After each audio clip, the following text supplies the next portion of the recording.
बिस्मिल्लाहिर्रहमानिर्रहीम। अस्सलाम वालेकुम नाज़रीन, मैं हूं कंबर ज़ैदी। प्रोग्राम देख रहे हैं आप डिबेट एट 8। नाज़रीन, अमरीका और ईरान की जंग शिद्दत इख्तियार करती जा रही है। हर गुजरते दिन के साथ दोनों तरफ से ऐसे बयान आ रहे हैं जिनसे लग रहा है कि आइंदा आने वाले हफ्ते में भी ये जंग खत्म नहीं होगी। ईरान के नए सुप्रीम लीडर की जानिब से बयान आया, उन्होंने कहा कि हम अपने ऊपर किए गए हमले का भरपूर बदला लेंगे। दूसरी जानिब अमेरिका ये क्लेम कर रहा है कि उसने ईरान की नेवी को खत्म कर दिया, उनकी एयरफोर्स और इसके साथ जो है लैंड फोर्सेस पर मुख्तलिफ हमले किए जा रहे हैं। मिसाइल सिस्टम को एलिमिनेट कर दिया है, उनके सुप्रीम लीडर को एलिमिनेट कर दिया है।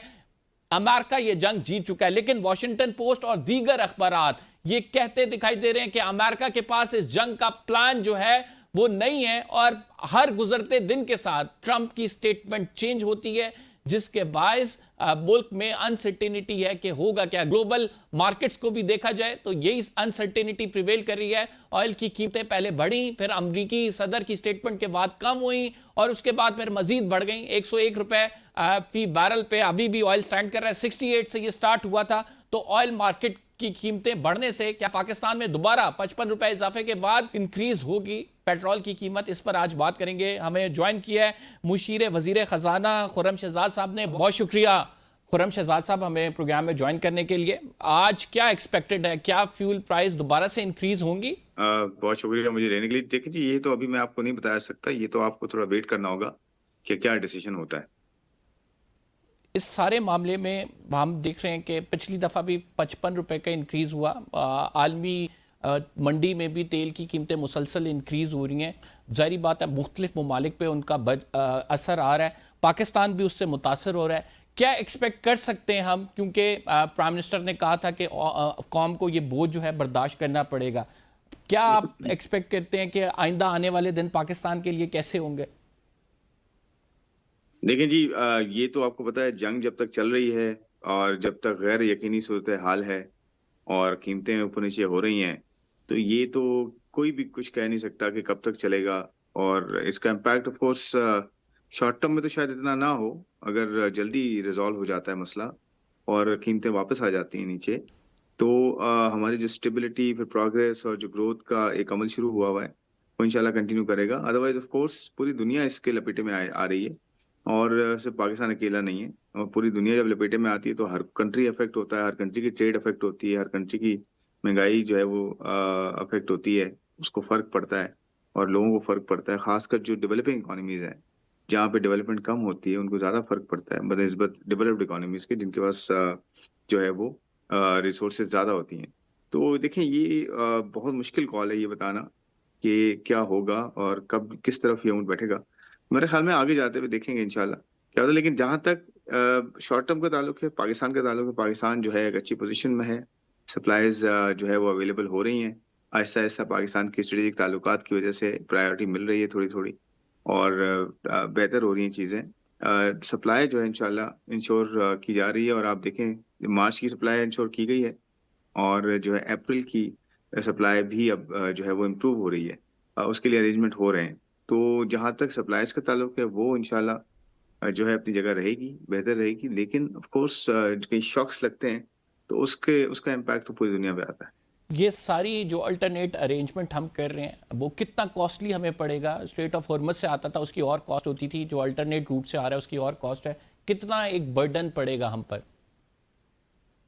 देखिए जी, ये फिर वही बात है कि ऑयल प्राइसेस कहाँ जा रही हैं और कहाँ रुकती हैं। क्योंकि ये आज मैं आपसे कहूँ कि जी इतना परसेंट बर्डन पड़ेगा, तो वो कल को प्राइसेस और बढ़ जाएं और कल को प्राइसेस या तो नीचे आ जाएं।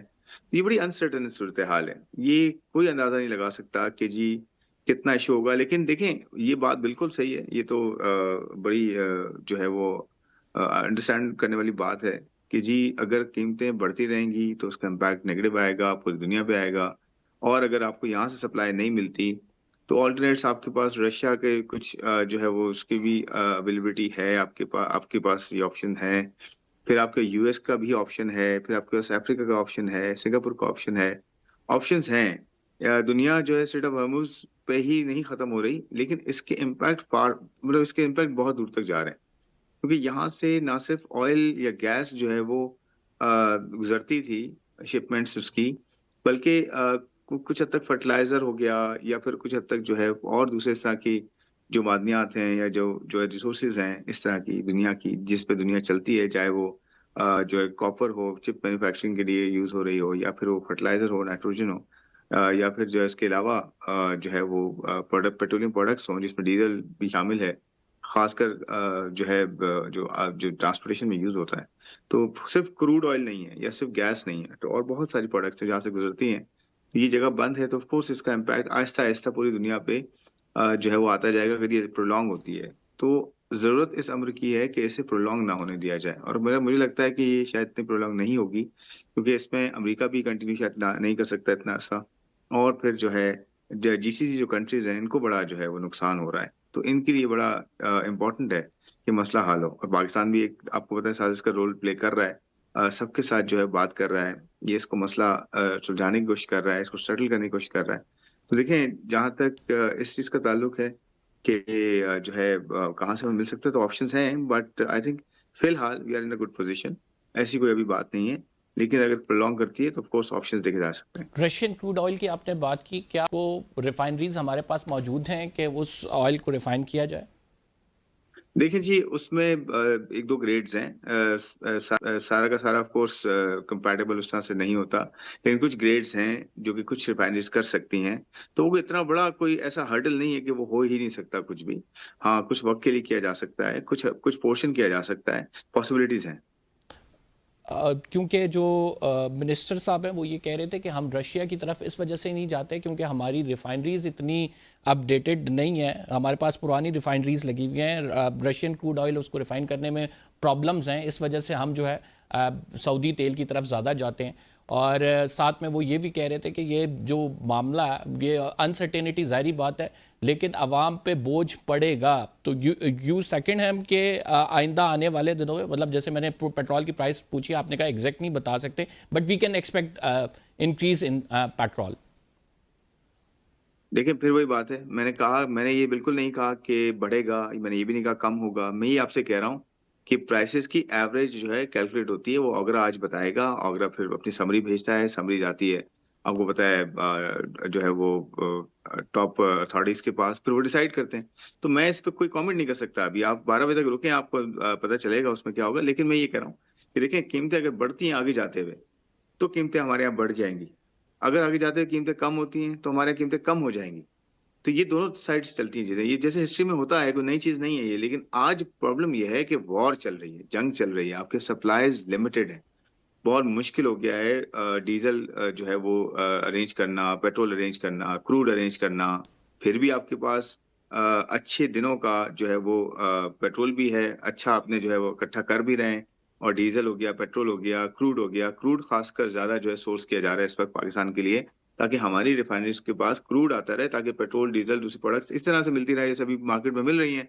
कीमत ऊपर नीचे जा सकती है बिल्कुल, लेकिन सप्लाई जो है ना बड़ी इंपॉर्टेंट होती है। जब आपकी सप्लाई रुक जाती है, सप्लाई ना हो आपके पास, या आप अरेंज ना कर पाए, तो इकोनॉमीज स्लो डाउन होती हैं।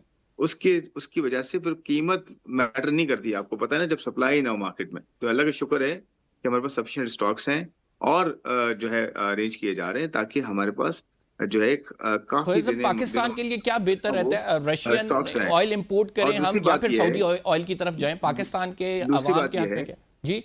दूसरी बात यह है कि देखिए, कंजर्वेशन के जो मेजर स्टार्ट किया ना, आप इस पे जरा देखें, उसकी डिटेल्स देखें आप, कि जो कंजर्वेशन शुरू की है पाकिस्तान ने, अब वो बांग्लादेश भी कर रहा है, श्रीलंका भी कर रहा है, इंडिया भी कर रहा है, फिलीपींस भी कर रहा है, पूरी दुनिया अब शुरू हो गई है कंजर्वेशन पे भी, और प्राइसेस बढ़ाने पे भी। हमने पहले एक्ट किया, क्योंकि जल्दी टाइम पे एक्ट करना इंपॉर्टेंट है। तो इसलिए कंजर्वेशन के मेजर ना, एक दिन कम करना काम, और जो है आधा जो है वो फ्यूल कम करना, गाड़ियों को खड़ा करना, प्राइवेट सेक्टर भी इसको फॉलो करे, प्रोविंसेस फॉलो करें, फेडरल फॉलो करे, ये बड़ा इंपॉर्टेंट है, ताकि एक तरफ डिमांड कम हो, इंपोर्ट कम की रिक्वायरमेंट कम हो, दूसरी तरफ आप उसको एनर्जी को सही से इस्तेमाल करें, और उसकी प्राइस ठीक हो।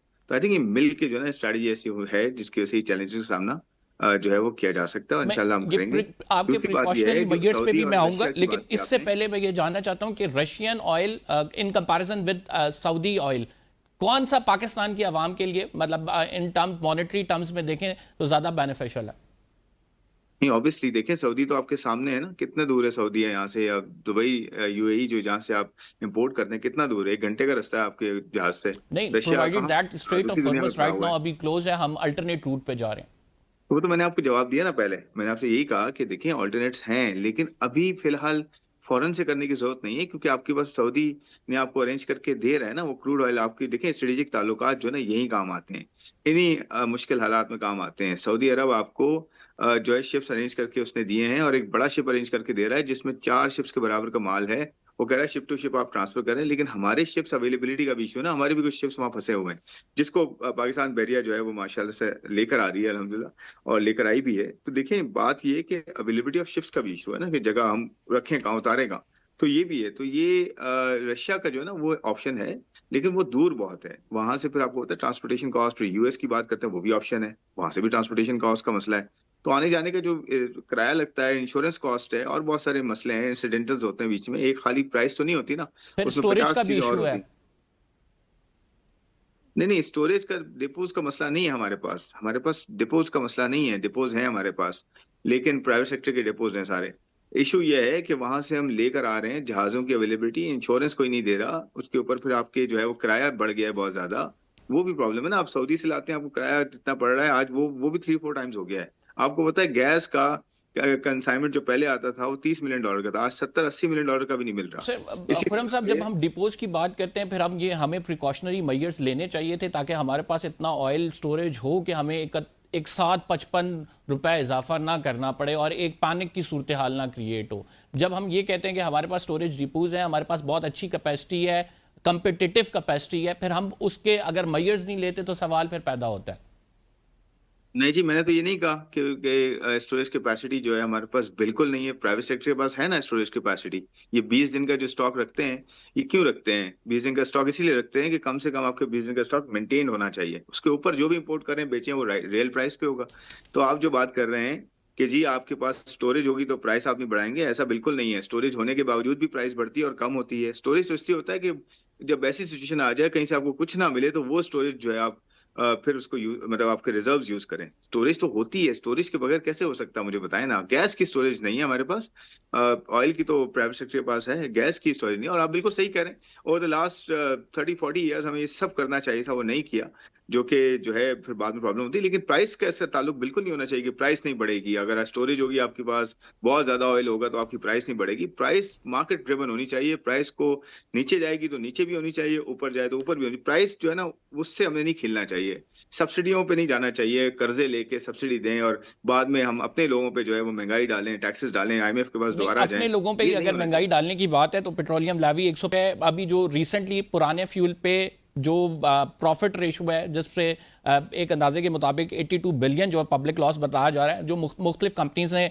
कमाया वो 4.6 बिलियन अटक पेट्रोलियम बताया जा रहा है, 1 बिलियन वो बताया जा रहा है शेल पार्को का। फिर इस तरह है मुख्तलिफ कंपनीज की प्रॉफिट रेशो भी है। इस पर आप क्या कहेंगे सर? ये कहाँ से आपने, मुझे तो नहीं पता कहाँ से किस तरह से आप कह रहे हैं कमाया जा रहा है। वो तो प्रॉफिट रेशियो तो परसेंटेज में बहुत कम है, जो आप आपने देखते हैं वो पुरानी 4%, पुरानी 5%, प्राइस 6%। पे जो फ्यूल था वो खरीदा गया था, उसके बाद फिर हुकूमत ने प्राइसेस इंक्रीज कर दी और उसके इंक्रीज के बाद जो प्रॉफिट मार्जिन है वो 113 बिलियन तक गए हैं सर। सर नहीं है ऐसा, आप जाके देखें प्रॉफिट मार्जिन कितना है। आप जरा पहले स्टडी करें, ऑगरा की वेबसाइट पे जाएं, वहां पे मार्जिन फिक्स होते हैं इनके, परसेंटेज में फिक्स हैं सबके। 5%, 6%, 7%, 8%, इसके अराउंड मार्जिन हैं, बल्कि इससे भी कम है इनफैक्ट। तो ये रेंज करते हैं मार्जिन। आप आई डोंट नो, आप मेरे ख्याल में जो बात कर रहे हैं, आप वो बात कर रहे हैं वो जो आजकल बड़ा जो है वो बात हो रही है कि जी गेन हो गया बैठे बैठे, जी आप जी, शायद मैं वो वाली गेन की बात करें। बात कह रहा हूँ। नहीं, आप प्रॉफिट मार्जिन की बात करें, दोनों में फर्क होता है। देखिए प्रॉफिट मार्जिन ये है कि मैंने 100 रुपए का तेल मंगवाया, 5 रुपए मेरे ऊपर मार्जिन है या 3 रुपए मार्जिन है, उसके साथ टैक्सेस हैं, उसके साथ इंश्योरेंस कॉस्ट है, उसके साथ और दूसरी इंसिडेंटल होते हैं, वो मिल मिला के एक प्राइस बनती है। वो फिर डीलर मार्जिन भी होता है, उसमें ऑल मार्केटिंग का भी मार्जिन होता है, छोटे छोटे मार्जिन होते हैं सबके। और सबको देखें, थोड़ी थोड़ी प्रॉफिटेबिलिटी सबको मिलेगी तो काम होगा ना, बिजनेस चलेगा, या जी सप्लाई चेन चलेगी, या बिजनेस चलेंगे। ऐसे कैसे आप एक्सपेक्ट कर सकते हैं कि प्रॉफिट मार्जिन ना हो और कोई काम करे, फिर लॉसेस भी तो आते हैं इस तरह।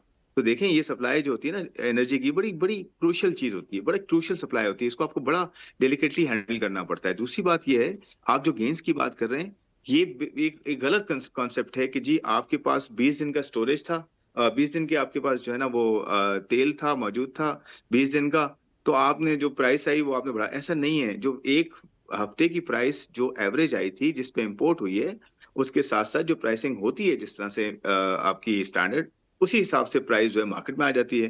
कल को प्राइस गिरती है, लेट्स से मैं एग्जांपल देता हूँ, कि एक हफ्ते में प्राइस गिरती है और उस हफ्ते की एवरेज पिछले हफ्ते की एवरेज से नीचे चली जाती है, तो प्राइस गिर जाएगी, प्राइस कट हो जाएगा। ये तो आपको याद नहीं है कितने सालों से ये जो है फॉर्मूला चलता आ रहा है। आज प्रॉब्लम ये है कि थोड़ी बड़ा इंक्रीज आया है, जी इसलिए जी आप उसको एग्जैक्टली खुरम कर साहब, रहे जब हैं, आप तो ये गेन और लॉस ले रहे हैं। 55 लीटर पे आप जब इंक्रीज करेंगे इंस्टेड ऑफ 25 रुपीज, जो कि एक मैक्सिमम कैपेसिटी समझा जा रहा था, इकट्ठे 55 करेंगे, फिर ये सवाल तो उठेगा कि जो गेन है वो बहुत ज्यादा है और वो कंपनीज के लिए है। अभी तो राइट नाउ जंग खत्म होने के कोई आसार नहीं है। अगर जंग खत्म भी होती है, आपकी बात दुरुस्त है कि प्राइम मिनिस्टर हाउस में भी ये डिस्कस हुआ था कि जिस तरह से कीमतें नीचे आएंगी फिर वो इक्वल हो जाएगा, लेकिन एज ऑफ नाउ कोई आसार नहीं है। फिर जो आपने 55 रुपए इंक्रीज किया है, लोग इसको जस्टिफाई करने की कोशिश कर रहे हैं कि 105 आप पेट्रोलियम लेवी ले रहे हैं, 55 रुपए आपने इंक्रीज साथ ही कर दिए, तो आप नहीं समझते कि ये 82 बिलियन का आवाम पे इजाफी आपको बोझ पता है? है आपको पता है कि इस वक्त हमारे रीजन में क्या हो रहा है? वॉर चल रही है, जंग चल रही है, और जंग की वजह से 20 से 30% दुनिया की ऑयल एंड गैस, अब फर्टिलाइजर की भी बात हो रही है, डीजल और बहुत सारी चीजों की बात हो रही है, बंद हो गई है, रुक गई है। फिर भी आपकी स्ट्रेटेजिक ताल्लुकात की वजह से कुछ ना कुछ एक दो जहाज आपको मिल रहे हैं, जो कि आपकी जो 25 से 28 दिन का आपका स्टॉक था, वो ऐसा ऐसा आप लेके चल रहे हैं, बढ़ा रहे हैं। तो आपको ये समझ में आती है कि जब सप्लाई रुक जाए तो कीमत क्या होनी चाहिए। और ये जो 55 रुपए हैं, आपको पता है एक्चुअल कीमत बढ़ी है ना, ये तो कोई ऐसा तो नहीं है कि खुद से किसी ने किया है। आपको पता है $88 से उठ के $150 डीजल गया है विद इन 6 डेज। मैं रिपीट करता हूँ, $88 से उठ के $150 पे डीजल गया है सिर्फ 6 से 7 दिन में। खुरम शहजाद साहब, यहाँ पे एक वक्त हुआ है ब्रेक का, छोटा सा ब्रेक लेते हैं। We will be right back after this short break. आप कहीं मत जाइएगा। वेलकम बैक नाज़रीन। खुरम शहजाद साहब, हुकूमत की जिम्मेदारी होती है कि आवाम के पे जो प्रेशर आ रहा है उसको, उस बर्डन को डिस्ट्रीब्यूट करें, उस बर्डन को बेयर करें। लेकिन अगर आप लेवी में आप मैक्सिमम पे हैं, उसके बाद जो भी प्राइस इंक्रीज हो रही है, जाहिर बात है कि वो आपको अकोमोडेट करना है IMF की वजह से। फिर आवाम पे जब प्रेशर आता है, आवाम तो फिर चीखेगी ना सर। तो मेरे मेरे भाई, पूरी दुनिया में प्रेशर आ रहा है, सिर्फ पाकिस्तान नहीं है, और प्राइसेस बढ़ रही हैं पूरी दुनिया में। आपको पता है ना अभी ऑयल कितना गया है? ऑयल जो है $66 से उठ के, $66 पर बैरल से उठ के $119 पे गया है। आज मैं जब आपसे बात कर रहा हूँ ना, $101 अभी भी खड़ा हुआ है ऑयल। और मैं आपको बता रहा हूँ 66-67 डॉलर से उठा था। ये 2 हफ्ते की बात, 3 हफ्ते की बात है आई जब से टोटली जंग एग्री शुरू विद हुई यू। है।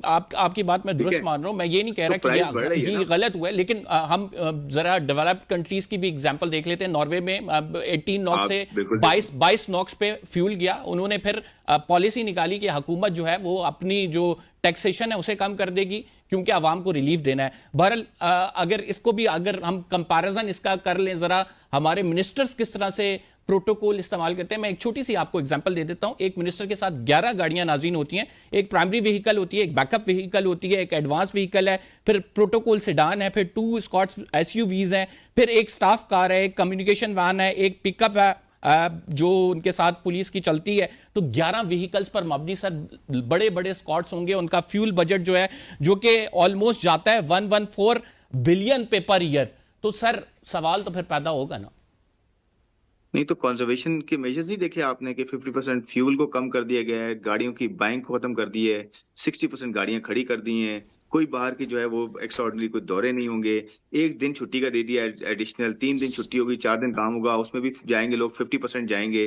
प्रोविंशियल्स ने इसको जो है अडॉप्ट कर लिया है, स्कूलों को छुट्टियां दे दी हैं। ये हुकूमत का जो फ्यूल का बजट है पर ईयर, और फिर आपके कंजर्वेशन के मेजर्स, इसकी आप रेशियो बता दें कि किस तरह से ये मैच करता है, क्या ये होना चाहिए या नहीं। बीइंग अ मिनिस्टर, जाहिर बात है आप लोग भी आवाम का दर्द रखते हैं, तो यहां पे डिस्कशन का पर्पस ये है कि कोई फ्रूटफुल चीज आवाम के लिए निकल के आए, कोई ऐसी चीज हो जो कि राशनल हो, सैनिटी प्रिवेल कर रही हो, और हुकूमत भी जो मेजर्स ले वो अपनी पॉलिसी पे दोबारा नजरसानी करे अगर कोई ऐसी पॉलिसी बना रही है जिससे आवाम पे बहुत इजाफी बोझ बढ़ रहा है। नहीं, तो आपने कोविड के जमाने में आपको याद है क्या हुआ था? ये कोविड का टेम्पलेट है पूरा। आपको पता नहीं, ये जो अप्लाई किया गया है एनर्जी कंजर्वेशन का, ये कोविड का टेम्पलेट अप्लाई किया गया है। कोविड के अंदर एक साल में $5.5 बिलियन की बचत हुई थी आपके जो ना इंपोर्ट बिल पे ऑयल के। लेकिन उसमें इशू ये था, उस वक्त ऑयल प्राइसेस बहुत नीचे चली गई थी, डिमांड नीचे चली गई थी, क्योंकि उसमें पर्सन टू पर्सन जो है, मैं आपको ये क्लियर भी कर रहा हूँ, देखें एक्सप्लेन भी कर रहा हूँ कि पर्सन टू पर्सन जो है उसमें इंट्रैक्शन नहीं था। ये वो नहीं है, ये एनर्जी को सेव करना है। तो एक साल में अगर $5.5 बिलियन जो है वो कम हो सकते हैं, तो क्या इसमें $1 बिलियन नहीं बचा सकते हम? हाफ अ बिलियन डॉलर नहीं बचा सकते? देखें मैं आपको बताता हूँ, $300 से $400 मिलियन का एडिशनल इम्पैक्ट पड़ सकता है। अगर $20 का फर्क पड़ता है, $15 या $20 का फर्क पड़ता है ना, तो 3 से 4 जो है वो उसका इम्पैक्ट पड़ता है टाइम्स। यानी कि मिसाल के तौर पे अगर $5 है तो $750 मिलियन का एडिशनल, यानी कि उसमें चेंजेस आएंगी। यानी अगर ऑयल आपका पूरे साल में $5 या $10 ऊपर नीचे होता है तो $1.5 अरब का आपका इम्पैक्ट पड़ता है ऊपर नीचे इंपोर्ट्स में। ये ऑयल की मैं बात कर रहा हूँ सिर्फ।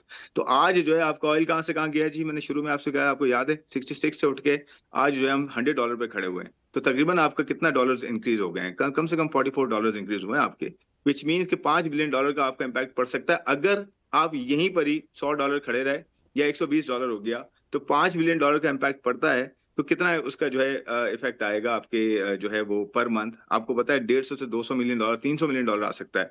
तो $300 मिलियन अगर आता है मिनिमम $100 पे रहने की वजह से, और यहाँ से जो बचत हो रही है वो तकरीबन को इतनी हो जाती है, तो आपको ये अच्छा मेजर नहीं लगता कि जितनी ज्यादा आपके एडिशनल इम्पैक्ट पड़ रहा है उतना ही या उससे थोड़ा सा आगे पीछे आपको जो है वो बचत हो जाए। एलएनजी के हवाले से सर आपने बात की थी, एलएनजी का अल्टरनेट, हम जाहिर बात है स्टोरेज नहीं है, तो व्हाट डू यू थिंक, क्या किस मैयर्स पे हम जाएंगे, क्या अल्टरनेट होगा?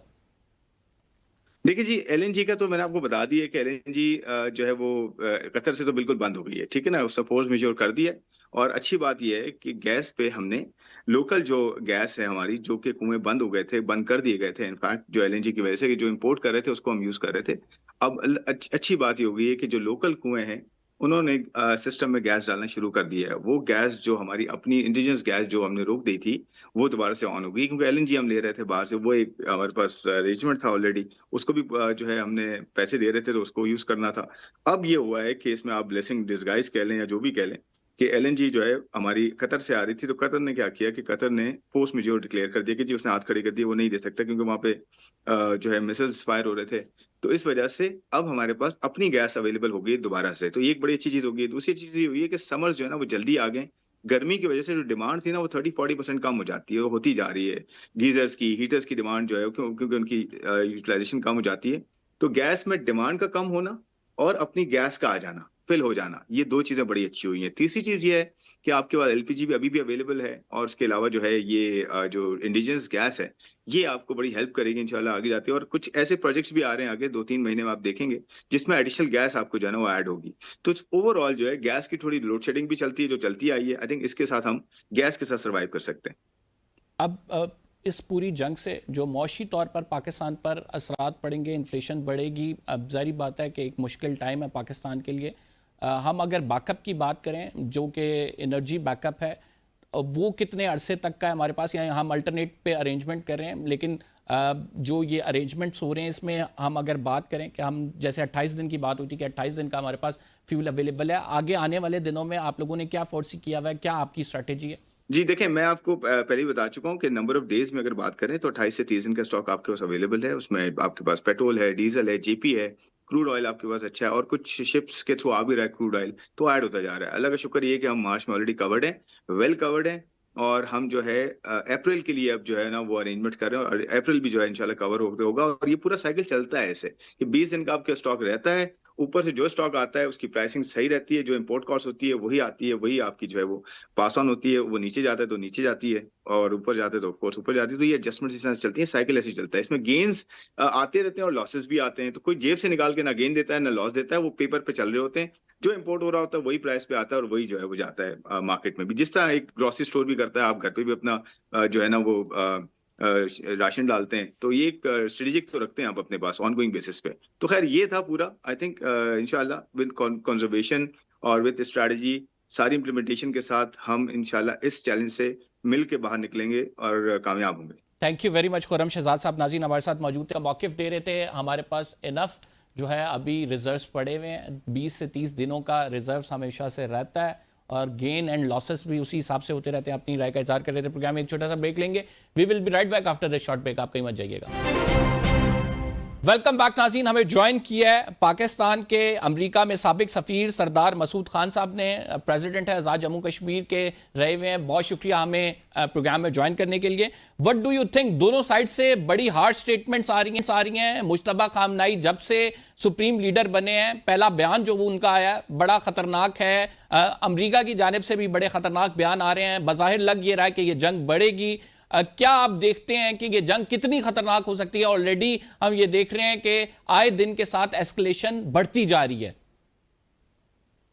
जी, आपने दुरुस्त कहा कि गुज़श्ता 24 घंटों में जिस किस्म के बयानात आए हैं मुश्तबा ख़ुमैनी साहब की तरफ से, जो नए रहबर आला हैं, और सदर ट्रंप की वजह से वो सख्त है, उनका लबो लहजा जो है बहुत तुंद है दोनों तरफों से, और मुतालबात ऐसे हैं ईरान की तरफ से जो ऐसा लगता है बज़ाहिर कि अमेरिका कबूल नहीं करेगा या उनको मानने के लिए तैयार नहीं होगा। दूसरी तरफ सफारतकारी भी चल रही है, और तीसरी तरफ जो है इस जंग की, इस तबाहकुन जंग की वजह से पूरे आलमी निज़ाम के लिए माशी कीमतें बढ़ रही हैं, यानी माशी कीमत बढ़ रही है, वो सप्लाई चेन्स के हवाले से हो या उसके अलावा तेल और गैस की सप्लाई हो, या फिर जो है जो उतार चढ़ाव है आलमी मंडियों में, स्टॉक एक्सचेंजेस में, सारी दुनिया उसकी लपेट में आ गई है। तो ये मंजरनामा है, और दूसरी तरफ ये जो पैगामात एक दूसरे को दे रहे हैं, उसमें प्रेसिडेंट ट्रंप मिसाल के तौर पर ने बयान में अपने ये कहा कि हमारे पास बहुत बड़ी फायर पावर है, हमारे पास एम्यूनिशन है, और हमारे पास वक्त है। और इधर ईरान ने भी ये कहा है कि वो लंबी जंग के लिए तैयार हैं, यानी दूसरे लफ्ज़ों में वो ये कह रहे हैं कि अगर आप जो है आपने ग्राउंड ट्रूप्स जो है अमेरिका ने या इसराइल ने मिलकर ग्राउंड ट्रूप्स भी जहाँ मुतय्यन किए या डिप्लॉय किए, तो उसके लिए वो एक लंबी जंग के लिए तैयार हैं। तीसरा जो है, आप उसमें देखा होगा जंग की में, क्योंकि एक जंग में एक नया अनसर आया है कि चूँकि ईरान ने आबना हरमुज़ की बंदिश कर दी है, तो उसकी वजह से एक बहुत बड़ा आलमी बहरान पैदा हो गया है। तो उसकी वजह से जो है वो मतलब सिर्फ ये कि ये जंग जो है अब सिर्फ इसराइल और अमेरिका और ईरान के दरमियान नहीं रही, इसकी जद में पूरे पूरे जो खलीजी रियासतें आ चुकी हैं, चीन, जापान, साउथ कोरिया, और उसके बाद मगरबी ममालिक, मगरबी यूरोप के ममालिक, और ख़ुद अमेरिका इसकी जद में आ गया है। तो इसलिए जो है साथ साथ मैं जैसा कहा कि सफारतकारी भी चल रही है पस पर्दा, ओमान के ज़रिए इनकी गुफ्तगू हो रही है किसी न किसी तरीके से अमेरिका और ईरान की। और जो सदर ट्रंप हैं उनको फेस सेविंग चाहिए, उन्होंने बहुत लंबे चौड़े अहदाफ मुकर्रर किए थे, और उसमें से अभी कोई जो हदफ है वो हतमी तौर पर हासिल नहीं हो सका। इसी तरीके से ईरान जो कह रहा है वो कहता है मैं दिफा कर रहा हूँ। तो ये सूरत हाल है। इस सारे मामले में आबनाए हुर्बस बन रहती है। आप समझते हैं कि ये वो एक फैक्टर होगा जिससे मुख्तलिफ ममालिक इससे चूंकि असरअंदाज हो रहे हैं तो वो भी इस जंग में कूद सकते हैं? नहीं, वो इसका इम्कान नहीं है। मसलन ये कि मैं नहीं समझता कि चीन और जापान या साउथ कोरिया जो है इसमें शामिल हूँ, लेकिन खलीजी रियासतें खुद इसका पहले से निशाना बन चुकी हैं। जब अमेरिका और इसराइल के हमलों के बाद ईरान ने जवाबी कार्रवाई की है, तो उससे उसके हमलों के अस्करी और माशी मामलात में खलीजी रियासतें बहुत बुरे तरीके से मुतासर हुई हैं। अस्करी इस वजह से कि वहाँ अमेरिकन बेसिस हैं, वो कतर हो, बहरीन हो, यूएई हो, या उसके अलावा सऊदी अरब हो, इराक़ हो, या फिर जो है कि उर्दन तक ये मामला जाता है। और फिर जो है जो मुश्तबा ख़ुमैनी साहब ने ये भी धमकी दी है कि वो इस जंग को और भी फैला सकते हैं, यानी मतलब ये कि सिर्फ इन मुल्कों तक महदूद नहीं रहेगी। तो एक ही चीज़ है, और दूसरी साथ साथ ये है कि जो आबनाए हरमुज़ है और जो खलीज फ़ारस है जिसे आप कहते हैं, तो वो सारे के सारे जो ऊपर वाली पट्टी है या ऊपर वाला साहिल है वो ईरान के कब्ज़े में है, जिसका मतलब है कि उसे जियोग्राफिकली एक बहुत लेवरेज हासिल है, तो वो इस जंग को तूल दे सकता है। दूसरा जो उनकी तरबियत रही है, जिस किस्म के वो इस जंग को मेरा ख्याल है कि वो एक्सपेक्ट कर रहे थे, तो उन जिस किस्म की तैयारी की हुई है उन्होंने, अपनी जो है जितनी भी कमांड एंड कंट्रोल है पहले हमले के बाद, पहले और दूसरे हमले के बाद, जिसमें अली ख़amenei जो रहबर थे उनके शहादत के बाद, और उसके जो जो फर्स्ट टीयर या टॉप टीयर ऑफ लीडरशिप थी, उसके असैसिनेशन के बाद उन्होंने कमांड एंड कंट्रोल को डिसेंट्रलाइज कर दिया है।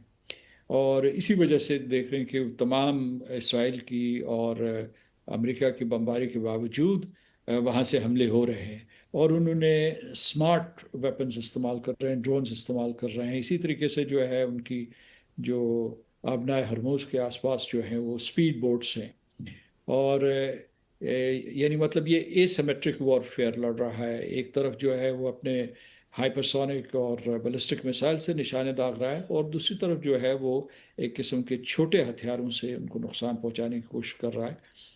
और उसकी वजह से जो है एक और जो उसके हाथ में हथियार आया है वो ये है कि खलीजी रियासतों में बेचैनी क्या बल्कि बल्कि गम गुस्सा है। और उनको ये समझ में नहीं आ रहा कि अमेरिका और इसराइल ने क्यों उनकी तमाम अपील्स के बावजूद उनके अपने खत्ते को मैदान जंग बना दिया है, और वो इस तबाहकारी का शिकार हो रहे हैं।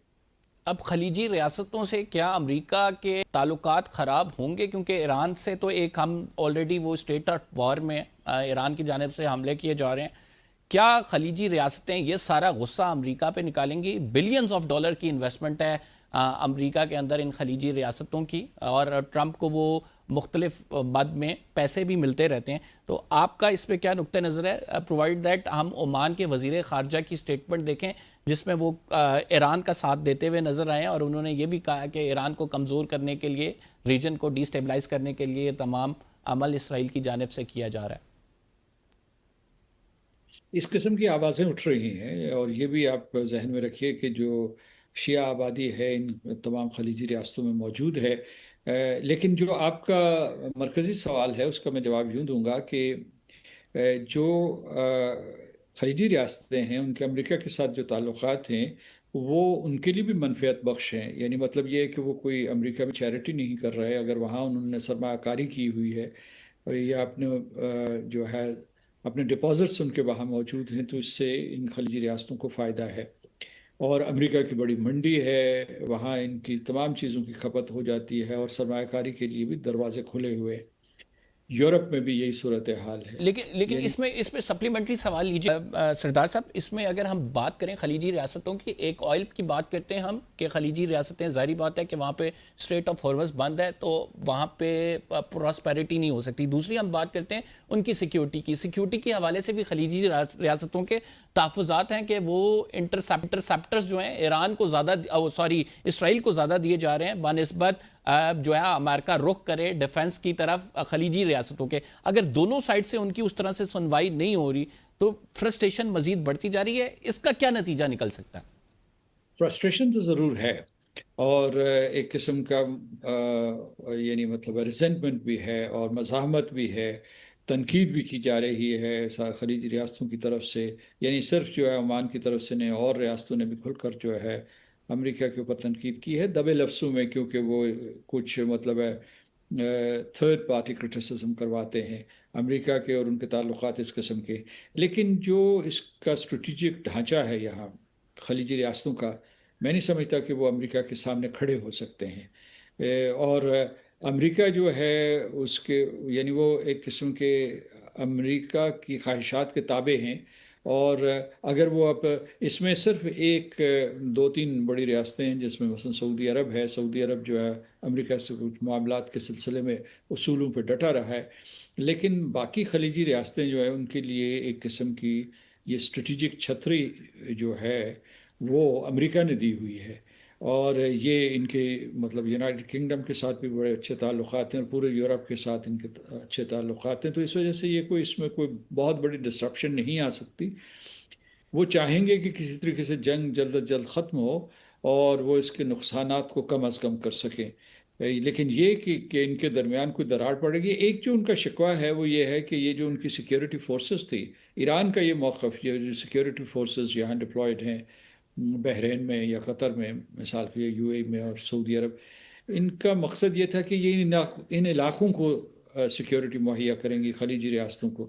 लेकिन जब जंग आई है तो वो उनको किसी किस्म की कोई सिक्योरिटी नहीं दे सकते, और उनके मिलिट्री और सिविलियन टारगेट्स जो हैं वो ईरान के हमलों की जद में आ रहे हैं। ईरान ये कहता है कि ये अरब्स की या खलीजी रियासतों की सिक्योरिटी के लिए नहीं थी, ये असल इनका मकसद जो था वो ईरान को निशाना बनाना है। क्योंकि पुरानी तारीख़ है ईरान के और जो अमेरिका के या यूनाइटेड किंगडम, इनके इख्तलाफात जो है 1950s या उससे पहले जो है दूसरी जंग अज़ीम तक भी जाते हैं। और ईरान वो मुल्क है जिसने दूसरे जंग अज़ीम में शिरकत नहीं की थी, उसकी सज़ा भी दी गई थी यानी उनकी तरफ से। तो मैं ये पाकिस्तानी कह जी जी जी पाकिस्तानी आखिरी सवाल करूंगा, हमारे पास टाइम कम है। पाकिस्तानी वजीर आजम जो है वो सऊदीया गए, आर्मी चीफ भी उनके साथ मौजूद थे। राइट नाउ अगर देखा जाए कितना टफ है पाकिस्तान के लिए, जाहिर बात है कि यहाँ पे ईरान के सेंटिमेंट्स भी हैं, सऊदीया के साथ भी हमारे स्ट्रेटेजिक पार्टनर हैं, ईरान भी हमारा नेबर है। तो पाकिस्तान एक ऐसी बैलेंस पॉलिसी लेके चले कि जिसकी ज़रूरत है, और एज ऑफ नाउ आप अपनी डिप्लोमेटिक पॉलिसी को कैसे देखते हैं इन कॉन्टेक्स्ट विद, अगर सऊदीया हमें मदद के लिए बुला रहा है? जंग के आगाज से पहले और जंग के बाद पाकिस्तान सफारती सतह पे बहुत मुतहर्रिक रहा है।